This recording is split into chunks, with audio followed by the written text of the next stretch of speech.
What's good, beautiful people? This is your guy, DeShields II from Chalk It Up Sports, where no matter if we win or if we lose, we just got to charge it to the game. Long time no see, and I completely understand your dissatisfaction with that, but let's just hop right into the content. I ain't going to waste your time. You know, your Philadelphia Eagles are 6-0, and if I'm being quite real with myself, I didn't really expect that. I didn't expect the Philadelphia Eagles to be 6-0. I didn't even really expect them to be 5-1. I really expected them to be maybe 4-2. That was my honest expectation. You know, I thought we would lose to the if I'm not mistaken, I thought I had us losing to the Washington Commanders the first go around and then beating them the second go around. But you know, just overall, I just didn't expect this Philadelphia Eagles team to be this dominant, right? Through the first 6 weeks, I expected us to beat Detroit. I expected us to beat the Minnesota Vikings. I didn't expect us to beat the Washington Commanders the first go around.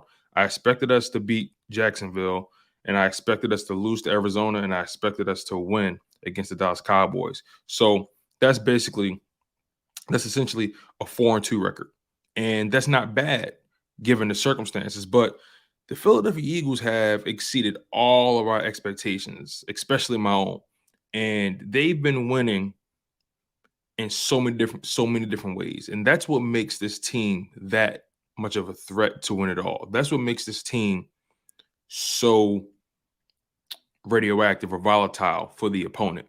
And by the end of this video, I'm going to give you guys my post-bye report card, right? Because we're still in week 7. You know, Monday Night Football is tonight. I believe the Chicago Bears are facing off with the New England Patriots. But I want to give you guys my post-bye report card, my week 7 report card for the Philadelphia Eagles. In week 8, they have the Pittsburgh Steelers, and I think that's going to be a win. This stretch of games in general for the Philadelphia Eagles is pretty much favorable. You got the Steelers, you got Houston, you got the Washington Commanders, you got the Indianapolis Colts, who just benched Matt Ryan, you got the struggling Green Bay Packers. You got the Tennessee Titans, who are beginning to put it together, but I still feel like they're limited. And then you got the New York Giants, who are playing well above expectations. And you know, the schedule is favorable. And you know, you talk to people, and they have a hard time finding the loss on this schedule. And I'm with them on that. So at the end of this video, I'm going to give you guys my report card through 6 games played for the Philadelphia Eagles. But I just want to talk about some of my observations, you know, some of the positives, some of the negatives, some things that's really caught my eye when it comes to this team. And I mentioned one of them already, and that's just the versatility. This team is versatile, not just from a personnel standpoint, but they've been versatile in how they've been winning games. You know, they had a nail biter in week 1 against Detroit that they were dominating for the most part, and then they allowed the team to come back within the game. And then they dominated once again, and they closed it out with a game-sealing drive. And then Minnesota, you saw them winning in the air. The air attack was spectacular. Jalen Hurts completed over 80% of his passes. And then on top of that, the defense forced 3 interceptions, 2 by Darius, 1 by Avonte Maddox. So you were forcing turnovers, and your passing game was top-notch. Excuse me. And then the Washington Commanders, you know, your defensive line just dominated that game with 9 sacks, you know, harassing Carson Wentz time and time again. And then you were killing them with the deep ball with Devonta Smith he came through. And then the Jacksonville Jaguars game is probably one of the more fascinating victories because the Philadelphia Eagles got tested for the first time. They went down 14 points early, first quarter, and they managed to bounce back. And they ended up winning that game 29-21. Forcing turnovers left and right in that game by way of Haason, Reddick, and those boys. But then you got the Arizona Cardinals game, which was another game where I felt like the Philadelphia Eagles were tested, just from a schematic standpoint, right? I felt like they were a more talented team than the Arizona Cardinals, but the Arizona Cardinals do something very different defensively when it comes to their blitz. They have one of the more complex blitzing packages in the NFL. And I think they blitzed the most in the NFL as of right now, if I'm not mistaken. But they won that game 20-17 and was able to seal it with a game-winning field goal by way of a drive led by Jalen Hurts. And they wanted the touchdown. Jalen Hurts was visibly upset in his press conference about not getting that touchdown in that Arizona Cardinals game, but they got the 3 points. And the opposing kicker, Amendola for the Cardinals, missed his kick. So that pretty much helped us in that regard. And then in week 6, the most recent victory against the Dallas Cowboys, 26-17. And that was a game that we all were looking for. That was a game that we all had circled on our schedules because the Dallas Cowboys have dominated the Philadelphia Eagles time and time again over the past few years. It's not a question. It's not hyperbole. They've waxed us every single game these past few seasons. But I anticipated a changing of the guard. I anticipated the Philadelphia Eagles being the better team, which I believe they are. I expected them to win this game decidedly. I expected them to put their foot on their necks. And they started off the game strong, going up 14 points early. There was a point in the game where they were about 20-0. The Eagles were dominating the game, but then they allowed the Cowboys to crawl back into the game, which is something I didn't really want to happen. I wanted us to crush them. I wanted us to essentially drive their faces into the dirt, right? I know that sounds kind of violent, but listen, that's just the way I'm living right now. I can't stand the Cowboys, and I'm pretty sure if you're watching this content, you can't stand them either. But they dealt with the number one defense, in my opinion. They dealt with the number one defense, the number one pass rush in the Dallas Cowboys with Michael Parsons, DeMarcus Lawrence, all those guys. Jalen Hurts had to deal with that, and he completed 60% of his passes, threw for 2 touchdowns, 155 yards. And then the reason the yardage didn't really translate is because we forced turnovers on defense. We forced Cooper Rush to throw 3 interceptions, 2 by Chauncey Gardner-Johnson, 1 by Darius Slay.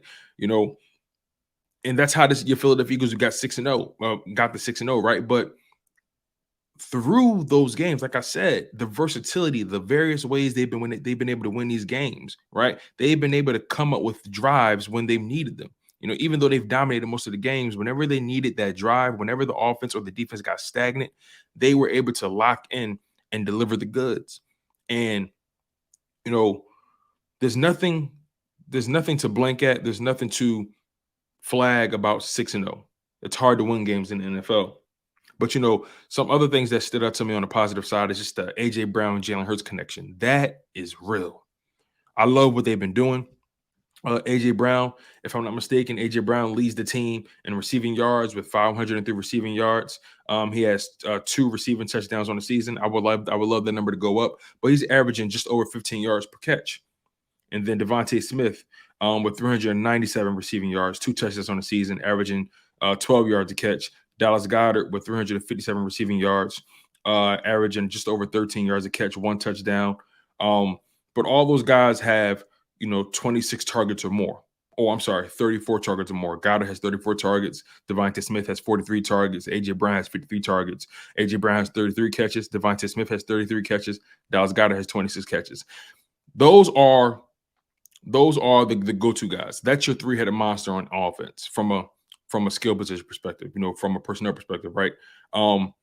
They call these guys the Batman, right? You got skinny Batman, strong Batman, fast Batman, all that kind of stuff. And it's just been really dope seeing Jalen Hurts spread the ball around, and that's something I'm really proud of him for doing. Because originally in the first game, people questioned, will he be able to spread the ball around to all these talented guys? And he's been showing that time and time again that he's willing to spread the wealth. Now, obviously, A.J. Brown is the go-to guy. You can see that in the targets, but I think the disparity between each targets or each receiver's targets, Dallas Goedert 34, Devonta Smith 43, A.J. Brown 53. There's about a 10 target difference between each guy. And I'm okay with that because that just shows you the pecking order in terms of who's your go-to guy.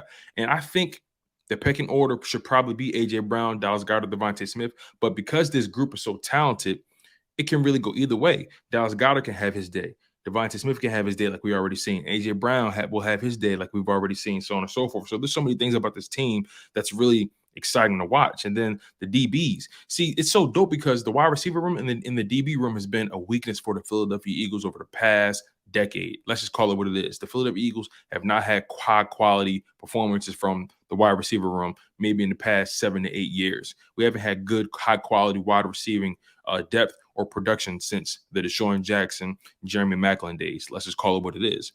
And from a DB perspective, we haven't had good production from that position since potentially Malcolm Jenkins being here, or taking this step further, Asante Samuel, Lito Shepard, Sheldon Brown, Brian Dawkins, things like that. From the cornerback position in particular, we haven't had the production like we're having this year in a long time. And that just makes this team that much more formidable.